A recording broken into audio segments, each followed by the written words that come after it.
Assalamualaikum warahmatullahi wabarakatuh. Berjumpa lagi dengan saya Chandra Jugo dalam program Takjil Intelektual ISNU Kabupaten Malang. Apa kabar pemirsa program Takjil Intelektual? Semoga kita tetap sehat dan dalam lindungan Allah Subhanahu wa taala. Pada episode kali ini kita akan membahas sebuah tema yang menarik, yakni tentang pendidikan Islam multikultural. Telah hadir bersama saya di studio yang sangat keren, yakni seorang dosen pasca sarjana Universitas Al-Qalam. Beliau juga sebagai ketua Pusat Studi Gender di pasca sarjana Universitas Al-Qalam. Tak hanya itu, sosok satu ini juga adalah seorang founder Lovology Institute. Siapakah beliau? Langsung kita sapa beliau. Bu Sita. Apa kabar, Bu? Ya, alhamdulillah. Assalamualaikum, Pak. Waalaikumsalam. Bu Sita ini adalah seorang dokter yang sekarang ini tengah menempuh, Bu. Atau dokter sudah? Yang kedua. Dokter yang kedua, luar biasa. Ini dokter yang kedua ini memfokuskan di pendidikan Islam multikultural. Seperti itu, Bu? Ya, betul. Baik, kiranya ini suatu momen yang sangat pas dengan tema kita pada kesempatan kali ini, yakni akan mengulik, membedah tentang apa sih sebenarnya pendidikan Islam multikultural itu.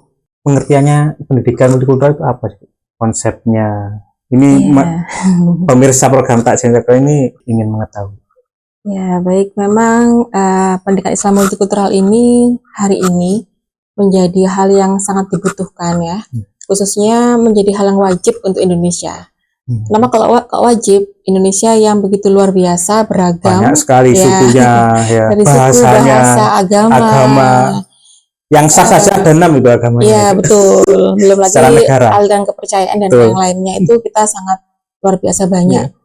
Kita geser saja ya dari Malang saja, misalnya dari Malang kota ke Gondang-Legi atau mungkin kita ke Blitar, itu sudah berbeda bahasa. Dan juga budayanya sudah ada yang mulai ada perbedaan. Masih sama-sama bahasa Jawanya itu. Ya, begitu. Betul. Nah, ini kalau tidak dikelola dengan baik, di manage dan tidak didasarkan pada sebuah edukasi, khususnya dalam pendidikan, akan menjadi bermunculan konflik yang akan memecah belah kesatuan, persatuan, kekeluargaan. Kalau sudah demikian, maka masyarakat kita ini tidak akan mampu bisa hidup harmonis. Kalau sudah tidak bisa harmonis, bagaimana dia bisa membangun? Ya, betul. Dan kita sangat rentan ya, sekali di Indonesia dengan begitu banyak perbedaan-perbedaan. Begitu sara itu. Iya, betul. Karena itu kita saja manusia yang kita homogen ya, atau negara-negara yang homogen, tidak terlalu banyak perbedaan, itu pun rentan dengan konflik. Betul. Apalagi kita yang begitu banyak perbedaan. Organisasinya banyak. Nah, organisasi masyarakat, terutama masalah ideologi ya, akidah, dalam artian agama itu kan sangat sensitif. NU dan Muhammadiyah dengan LDII, FPI yang kemarin tahun-tahun lalu itu sempat viral. Kayak kemarin kan ketika hari Nyepi di Bali. Pas bulan Ramadan. Ya, betul sekali. Nah, ini kalau tidak ada yang namanya kesadaran dan juga saling menghormati, tidak ada nilai-nilai multikultural di sana, pastinya masyarakat Indonesia ini sangat mudah sekali untuk berkonflik dan terpecah belah. Betul sekali. Nah, karena itu sangat penting sekali pendidikan multikultural hadir di Indonesia, dan Indonesia yang memang sebagian besar terdiri dari Muslim ya, orang-orang Islam, jadi wajib adanya pendidikan Islam multikultural hadir di sini. Betul. Itu terkait tadi kan banyaknya model masyarakat kita ya, mulai dari bahasa, terus adat di Jawa saja itu macam-macam ya. Belum lagi yang di luar Pulau Jawa, di Kalimantan, di suku Dayak dan lain sebagainya. Kalau menurut jenengan itu fenomena yang sering terjadi, Bu ya, di antara terus akhirnya muncul model pendidikan multikultural itu apa, Bu? Karena kita sebagai negara besar ya, besar tapi besar juga besar bermacam-macam perbedaan tadi itu, yang sebenarnya sunatullah kan sebenarnya ya. Allah menciptakan dunia ini memang beraneka ragam, berpasang-pasangan untuk apa? Untuk saling mengenal ya. Dalam surat Al-Zariyat kan saling mengenal. Ini harus dipahami oleh setiap muslim karena Indonesia terdiri dari 80% lebih ya umat muslim. Jadi kan harus yang mengayomi masyarakat keseluruhan, baik itu mayoritas maupun minoritas. Kalau tidak dipahami, maka Muslim akan menjadi merasa paling baik, benar, terus akan paling berkuasa, jadi diskriminasi, tidak ada persamaan hak dan kewajiban, derajat, baik dalam pendidikan, di dalam dia bernegara, dalam kehidupan bermasyarakatnya, dalam pekerjaan bermacam-macam. Itu yang menjadikan nanti Islam yang harusnya menjadi rahmatan lil alamin akan menjadi sebuah ya teror ya, mungkin itu yang didengungkan di luar ya, bahwa Islam itu teroris ya menyeramkan, ya mirip teror tadi itu. Karena itu kita harus menunjukkan, karena memang fitrah Islam ini dihadirkan menjadi rahmat ya, dengan penuh kasih sayang untuk seluruh alam, bukan tidak hanya untuk orang muslim saja. Ini harus kita wujudkan di Indonesia. Dan pendiri Indonesia itu pun sudah sudah menjalankan dengan Pancasila ini kan ya. Itu mana Masya Allah luar biasanya para ulama kita dulu, di ulama NU juga ya. Kalau beliau memakai Islam radikal, full semua konsepnya Islam itu, tak mungkin kita menjadi negara yang sampai sekarang ini bisa rukun padahal yang ikut memerdekakan juga nggak hanya Islam, betul. Nah, inilah mungkin Islam basisnya mungkin di Jawa, di Sumatera, tapi kalau yang sudah di Pulau Bali, di Papua, betul itu sekali. Kita sebagai minoritas gitu. Ini banyak perlu sekali kita saling mengenal. Kadang kita tuh merasa ketika mungkin di Jawa paling besar umat Muslim, terus kita agak bagaimana ya istilahnya itu merasa wah mampu untuk mengendalikan semuanya, harus mengikuti, kalau tidak itu salah, akan mungkin sampai neraka gitu ya. Tetapi kalau kita itu mau datang mungkin ke Papua, kemana sebagai minoritas, kita akan kita memang harus saling menghargai, kita saling membutuhkan, kita harus saling punya toleransi demi terwujudnya keharmonisan, kerukunan untuk bisa membangun negara ini bersama-sama menjadi lebih baik lagi. Seperti itu. Bu, kalau ini kan kita bulan Ramadan, Bu. Contoh kecil kalau bulan Ramadan ini isu terkait multikultural apa, Bu? Nah, ini yang rame kemarin itu terkait nonis itu ya. Nonis lagi rame-rame berebut takjil. Takjil itu ya. Ya, betul ini. Waduh, sampai pakai sarung, pakai apa untuk diterima. Padahal non muslim itu. Iya, bahkan ada video itu anak kecil tuh nangis ingin ikut raweh. Karena mungkin banyaknya apa ya, akhirnya berbondong-bondong ke masjid, ke musola, sehingga nonis ini atau non muslim ini anak ingin juga ikut. Betul. Ini menjadi sebuah realitas yang menunjukkan bahwa apa ya, kehidupan perbedaan itu memang ya inilah realitasnya. Kita hidup berdampingan dengan itu. Dan kita harus bagaimana mengelolanya dengan baik, tidak saling menyinggung ya, dengan kalau Islam kan dengan surat Al-Kafirun ya, lakum dinukum waliyadin ya, agamaku. Tapi dalam bermuamalah tidak bisa kita itu apa ya, membuat sebuah gap ya istilahnya, atau hijab yang tebal sehingga menjadikan kita ini ya muncul akan konflik tadi itu. Termasuk kita kalau ini kan Desember kemarin setiap ya Natal ya, pastinya ada mungkin dikirimi oleh tetangga dan muslim. Seperti di sini nih, saya di depan rumah ini kebetulan ada pendeta di depan. Depan rumah persis itu pendeta tinggal di sana, dan setiap hari Minggu juga ada mingguan begitu. Tapi kita ya alhamdulillahnya rukun ya, termasuk kalau di kampung saya sendiri itu banyak sekali ketika pas Ramadan. Semua pada sedang ke musola atau ke masjid itu warga non muslim menjaga, bantu, termasuk ketika Idul Fitri.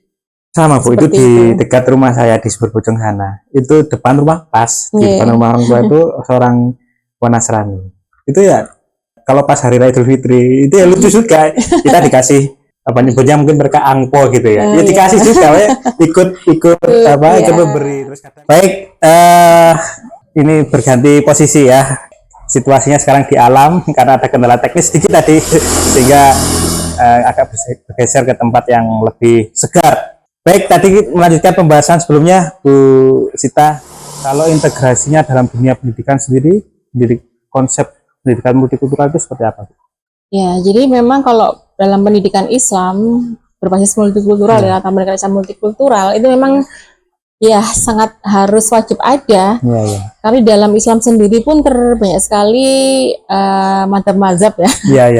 Ini kalau tidak kita membangun ukhuwah Islamiyah, Islam yang besar ini bisa malah menjadi sebuah celah untuk kita tuh menjadi lemah. Tapi ketika kita menyadari bahwa memang sunatullah ya, Allah memberikan kita berbagai macam perbedaan itu indah. Ya, perbedaan itu adalah sebuah kekuatan, keniscayaan, bukan sebuah kelemahan. Ya, betul. Kalau kita memahami hal tersebut, itu kita akan muncullah yang namanya sikap-sikap ya saling menghargai ya, Bang. Kita memang harus saling menghargai dengan berpijak kepada yang namanya bahwa Islam itu Pembawa rahmat. Kalau sama semua ya kayaknya nggak enak juga, Bu. Betul sekali. Tidak mungkin karena anak kembar saja itu berbeda. Apalagi dunia ini memang Allah berikan perbedaan-perbedaan itu sebagai ujian. Dan manusia sebagai yang dipilih menjadi khalifah kan untuk bisa mengelola. Mengelolanya harus dengan ya tuntunan Rasulullah ya sallallahu alaihi wasallam, dengan Al-Qur'an yang Allah turunkan, bagaimana yang utama adalah jadilah rahmatan lil alamin. Jadi ya kita harus memahami semua muslim dengan apapun mazhabnya bahwa kita ini dihadirkan sebagai khalifah untuk mengelola bumi ini, mengelola dunia ini adalah untuk menjadi rahmat, menjadi solusi dengan adanya perbedaan adalah sebuah apa ya, ini ada kekuatan. Jadikanlah kelemahan itu kekuatan, bukan menjadi sebuah kelemahan. Ya, akhirnya kita menjadi tidak pede, saling serang satu sama lain, ya mencari kekurangan. Apalagi ya ini ya, mungkin Bapak Ibu di masyarakat pernah mengalami ketika mau masuk sebuah masjid, mungkin karena dianggap tidak sama disuruh pergi. Ada yang dipel. Dibersihkan dan sebagainya. Kalau kita paham tentang pendidikan Islam multikulturalisme, kita tidak akan kaget. Bahkan kita harus menjadi agen-agen untuk memberikan edukasi terkait dengan Islam multikulturalisme, yaitu menyampaikan tadi itu bahwa ini kan manusia Islam kan selalu menyebar salam ya. Assalamualaikum kan salam itu berarti kan kedamaian, keselamatan, damai. Kok kan kalau emang kita itu memberikan kedamaian, keselamatan, kan harusnya tidak ada yang namanya menjadi permusuhan. Ya, betul. Jadi harus melihat perbedaan itu ya sudah biasa ya, memang orang punya mindset berpikirnya masing-masing, punya gurunya masing-masing, latar belakangnya juga berbeda-beda. Dan ini khususnya kalau dalam dunia pendidikan ya, kita menariknya di pendidikan umum. Mungkin Bapak Ibu di masyarakat juga mengetahui sekarang ini banyak sekali pendidikan untuk kelas tertentu saja. Jadi hanya orang yang menengah ke atas atau bahkan sangat-sangat kaya, dia bisa masuk ke sekolah-sekolah yang memang secara fasilitas sangat luar biasa. Bertaraf atau bertarif internasional, Bu? Bertaraf dan bertarif ya. Iya, itu bertaraf sama bertarif itu selisih sedikit, Bu. Beda A sama I saja. Tapi saya yakin kalau kita rujukan dari Imam Al-Ghazali ya, dalam Ihya Ulumuddin disampaikan bahwa namanya pendidikan moral dan pendidikan internalisasi itu tidak bisa tanpa adanya pertama yaitu tasfiyatun nafs ya. Membersihkan jiwa. Di situ ada namanya zuhud. Maksudnya apa? Dalam pendidikan Islam tanpa keprihatinan, tanpa riyadhah, tanpa kita itu berkorban, tanpa kita merasakan sebuah kekurangan, tidak mungkin kita itu bisa muncul sebuah kesadaran baru. Kalau terus, ya saya tidak menyalahkan ya, sekolah-sekolah yang memang memilih jalan yang memilih jalan yang gimana tadi ya, yang bertaraf dan bertarif ya, internasional ini, apakah ini tidak boleh? Ya, boleh ya, boleh. Tetapi saya rasa itu di sana harus ada dalam kurikulumnya itu mengajak siswa-siswa itu untuk mengalami yang namanya apa itu prihatin, apa itu yang namanya sebuah perjuangan, wawasan terkait keberagaman juga itu benar. Ya betul, bahwa manusia itu butuh memahami bahwa hidup ini tidak hanya di atas terus, pasti pernah di bawah, dan kadang tidak punya empati, tidak punya empati sehingga ya bisa lebih mudah merendahkan ataupun menyalahkan dan sebagainya. Tapi di sini adalah kita tidak akan membahas terkait perbedaan sebuah kurikulum atau sebuah secara garis besarnya model-model sekolahan, tetapi dalam pendidikan Islam secara umum kita harus memahami bahwa sangat penting sekali berbasis multikultural ini, memahami kesadaran bahwa manusia ini berbeda. Manusia ini Allah ciptakan memang beraneka ragam macamnya. Tanpa adanya kita berusaha saling mengenal, mau saling menerima kekurangan dan kelebihan. Akhirnya egosentris masing-masing. Itu kalau sudah begitu ya susah. Susah. Ingin menangnya sendiri.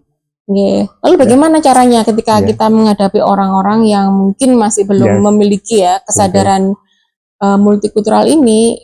Ya, orang-orang yang masih belum memiliki kesadaran terkait multikulturalisme itu ya hanya satu caranya dengan edukasi. Dan contoh contoh edukasi ya, kalau di secara agama dakwah dakwah dengan bilhal dan bilisan. Jadi penggerak ya, atau aktivis, terus orang pendakwah atau mungkin seorang ustadz kayak guru itu selalu meningkatkan atau wawasan terkait pendidikan multikultural agar mungkin jamaahnya gitu Bu, betul. Murid-murid, santri-santrinya itu juga ikut. Jadi seorang para ulama harus selalu ketika mengajari tentang Islam itu harus jangan cuma satu sisi. Dari perspektif ulama A, B, C itu harus disampaikan sehingga masyarakat ini akan banyak ilmu, terus akan lebih bijaksana dalam menghadapi sebuah perbedaan. Jadi sebenarnya kalau itu juga boleh, yang sana juga boleh karena punya dasarnya masing-masing. Diseret ke lingkup yang lebih kecil Bu, di tingkatan keluarga. Di dalam apa yang mungkin hal sederhana bisa kita praktekkan Bu? Betul, yang paling mungkin ini dalam keluarga, anggaplah kalau di Indonesia memang ormasnya ada yang paling besar kan ada NU Muhammadiyah.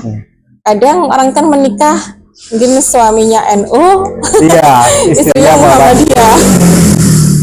Ketika bersama-sama ini kalau saling punya ego yang tinggi bahwa ini yang paling benar, maka tidak akan bisa bersama ini pernikahan ini. Siapa tahu itu terkait cerita keluarga itu Muhammadiyah itu saya ada dan menyaksikan sendiri. Itu di di daerah Pantura sana. Itu memang yang istrinya tadi dengan NU, suaminya Muhammadiyah. Jadi kalau sholat itu itu sendiri-sendiri. Terus itu cerita nyata itu dan pernah ke rumahnya. Jadi nggak ada masalah, biasa saja. Iya betul. Tapi yang jelas memang dalam sebuah keluarga di awal itu harus ada komunikasi yang baik, saling mengenal, saling mengenal dan saling menerima. Lalu bangun komitmen. Kalau ada komitmen kan jadinya ada sebuah rule aturan bahwa kita harus saling berbeda, ada berbeda. Terus bisa kita menerima perbedaan ini. Kalau kita bisa menerima, terus apa solusinya? Nah, kalau seperti itu kan tidak akan terjadi konflik yang berkepanjangan. Jadinya kan orang menikah itu kan manajemen ketidakcocokan Bu ya.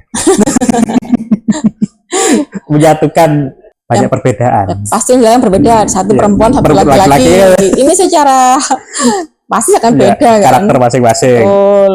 Dari latar belakang keluarga, dari latar belakang pendidikan mungkin dan sebagainya, itu diperlukan sebuah kecerdasan. Kalau dalam lofologi itu ada namanya kecerdasan, itu tidak hanya 3, Kita kan punya kecerdasan intelektual, emosional, dan spiritual.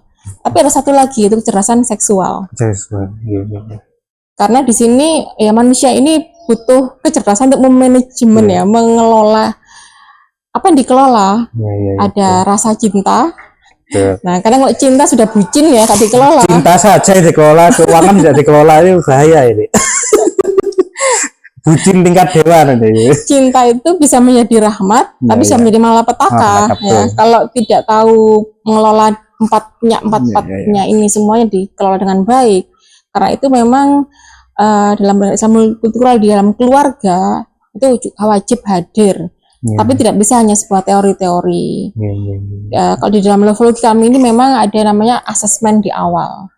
Jadi seperti apa Bu? Kalau sedikit aja Bu bocoran di levologi. Itu kita ada buku For Him For Her. Kan adanya katanya kalau di Islam kan tidak boleh pacaran ya, ta'aruf gitu. Ta'aruf apa bener ta'arufnya? Kalau tidak kenal maka mari kita ta'aruf gitu aja. Tak kenal maka harus ta'aruf. Nah, di levologi kita ada kasih namanya toolsnya. Tidak hanya sekedar ta'aruf, tapi ini bagaimana? Jadi ta'awur nanti ya.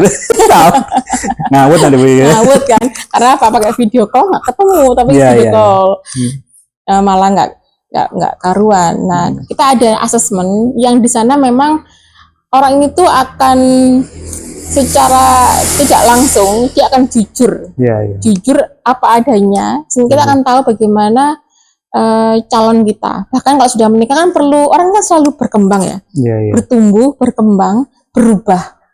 Jadi nggak hanya sekedar cuma ta'aruf itu cuma sebelum menikah, bukan. Selamanya harus selalu mengenal, selalu terus mengenal. Sepanjang hidup. Iya, agar tidak kaget ada perubahan-perubahan, karena pasti terjadi perubahan itu.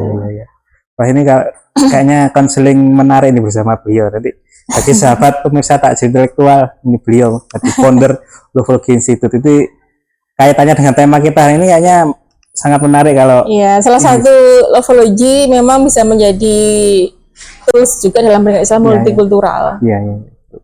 Apalagi dengan apa ya? Cinta itu kan universal. Siapapun agamanya apa, latar belakangnya apa, budayanya apa, semuanya bisa menerima. Ketika cinta itu hadir menjadi rahmat, bukan menjadi cinta menjadi malapetaka nanti. Ini dibutuhkan yang namanya tadi 4 kecerdasan. Kecerdasan intelektual, intelektual, emosional, spiritual, dan seksual. Ini harus 4-4-nya harus dimiliki, dan juga ada bagaimana mengupgrade kecerdasan tersebut. Kita sehari ini hanya fokus di intelektual, ya kan, hafalan, sekolah, pinter-pinteran, juara-juaraan, ranking berapa, nilainya dan sebagainya, hanya ke sana. Dan itu dimulai dari sejak kecil. Sudah makan PAUD, sebelum TK sudah ada PAUD, sampai dia hanya untuk satu kecerdasan saja. Yang dibangun kecerdasan apa? Logikanya saja yang dibangun. Intelektualnya saja, tetapi emosionalnya itu kita pun masih belum ke sana. Indonesia kita masih sangat kecil. Spiritual apalagi juga kita masih ke ritual. Ini sebenarnya menarik kalau dikaitkan dengan Gen Z hari ini. Gen Z apalagi Gen Alpha yang itu generasi rebahan. Karakteristiknya kan kayaknya lebih ke yang tadi kecerdasan intelektual. Iya. Ini namanya multikultural memang tidak habis dibahas ya. Ditambahi lagi luas sekali. Ditambahi dengan ini dunia nyata, dunia maya. Ini gimana itu kasihnya? Kalau dulu kita saya rasa emang perlu namanya sebuah reformasi, pengembangan terkait pendidikan Islam, baik itu di pesantren maupun di madrasah, di masyarakat, dan juga di keluarga. Kenapa? Karena hari ini Muslim tidak hanya menghadapi yang namanya dunia nyata, yang real ya, tapi dunia maya ini begitu luar biasa, hadir di dalam diri kita. Anak kita sekarang di kamar diem, bukan kalau dulu diem bagus. Mainnya di dunia maya. Kemana-mana kita nggak tahu. Lalu kita merasa anak saya baik. Padahal kita nggak tahu apa yang sudah dia alami. Interaksinya dengan siapa, semuanya serba abstrak. Betul. Yang ini juga jadi kasus-kasus ya, kriminalitas juga dari dunia maya ini. Karena itu saya rasa namanya pendidikan Islam multikultural ini tidak hanya kita tekstual, tapi secara kontekstual Prakteknya. ya kita harus melihat fenomena apa yang sekarang terjadi. Anak-anak kita sudah apa ya, otaknya, pikirannya, Betul. jiwanya ini banyak diracuni Iya. di dunia maya yang Betul, kadang kita nggak tahu, karena kan nggak terlihat kan. Dan kebanyakan mungkin dari kita sendiri atau misalnya saya sendiri itu kan juga cuek juga. Ya sudahlah, yang Malah anak bayi ya, Iya. biar nggak nangis dikasih Iya, HP. ya ini ya, HP-nya tuh. Padahal itu juga di satu sisi ya kurang baik juga, Bu ya.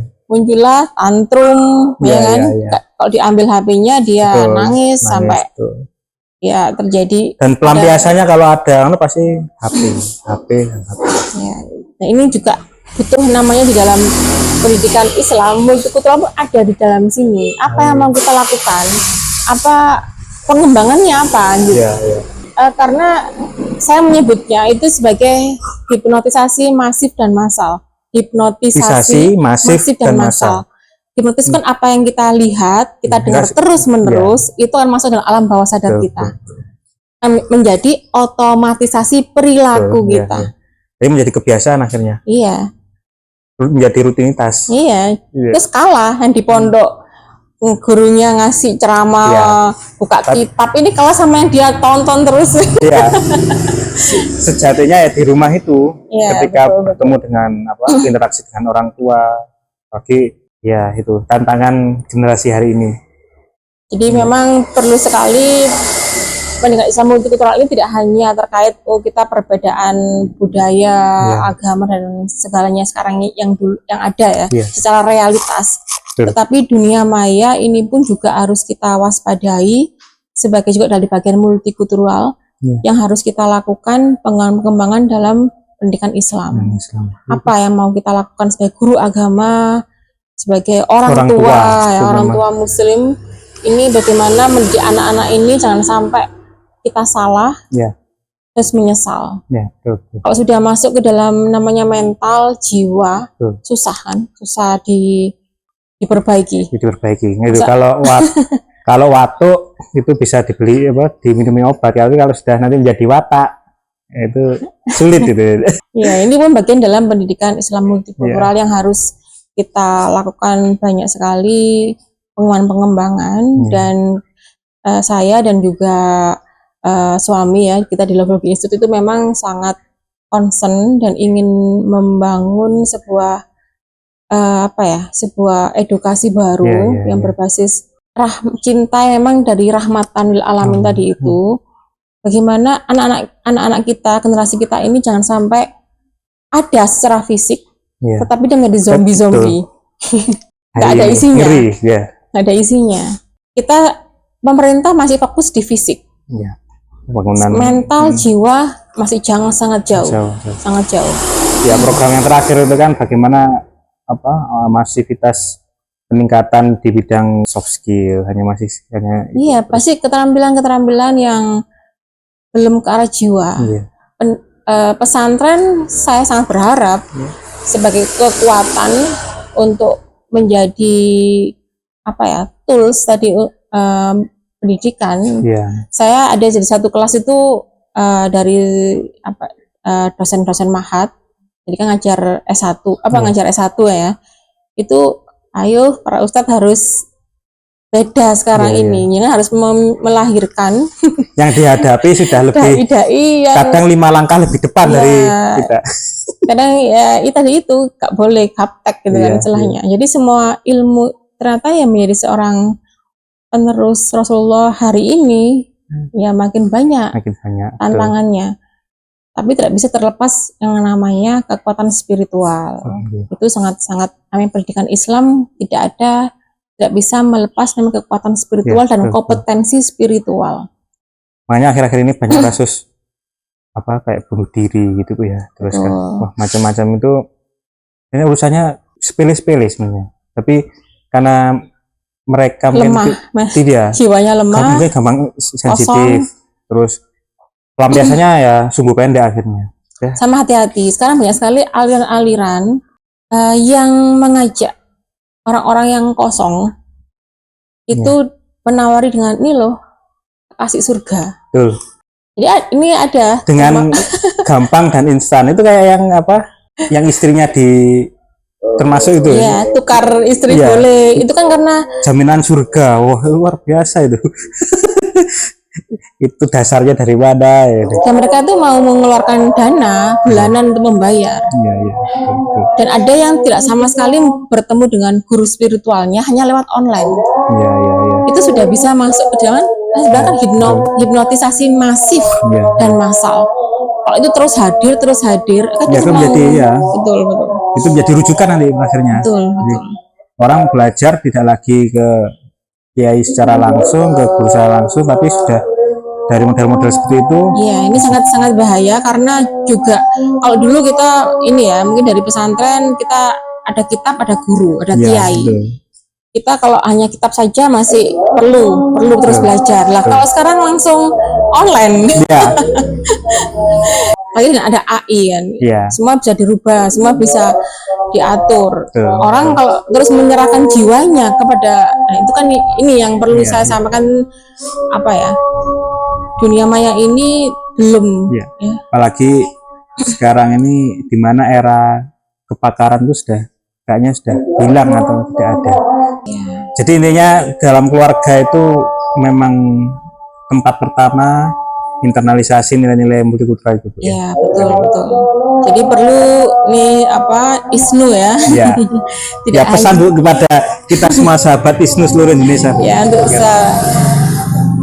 semua sahabat ISNU memang perlu turun gunung Ya. ke keluarga PKK karena sangat dibutuhkan. Ya, Yang mondok hanya sedikit, yang dapat ya. ilmu agama juga masih sangat sedikit. Banyak anak kita yang tidak tahu tentang sholat, tidak tahu tentang mengaji dan sebagainya, perlu turun gunung. Untuk mengedukasi. Ini kiranya sangat cocok dengan tema kita pada kesempatan kali ini. Ini pesan beliau, internalisasi itu memasukkan nilai-nilai pendidikan multikultural itu bisa dilakukan sejak dari keluarga kita. Jadi jangan menunggu nanti di sekolah, di kampus, tapi mulailah sejak dini berinteraksi dengan keluarga, dengan suami, dengan istri, apalagi dengan anak-anak. Terima kasih Bu Sita atas kesempatan yang luar biasa pada program Takjil Intelektual ISNU Kabupaten Malang. Di episode selanjutnya tentu kita akan membahas tema-tema yang tak kalah menarik. Terima kasih, saya akhiri. Wallahul muwaffiq ila aqwamit thoriq. Wassalamualaikum warahmatullahi wabarakatuh. Terima kasih. Ya, terima kasih. Semuanya.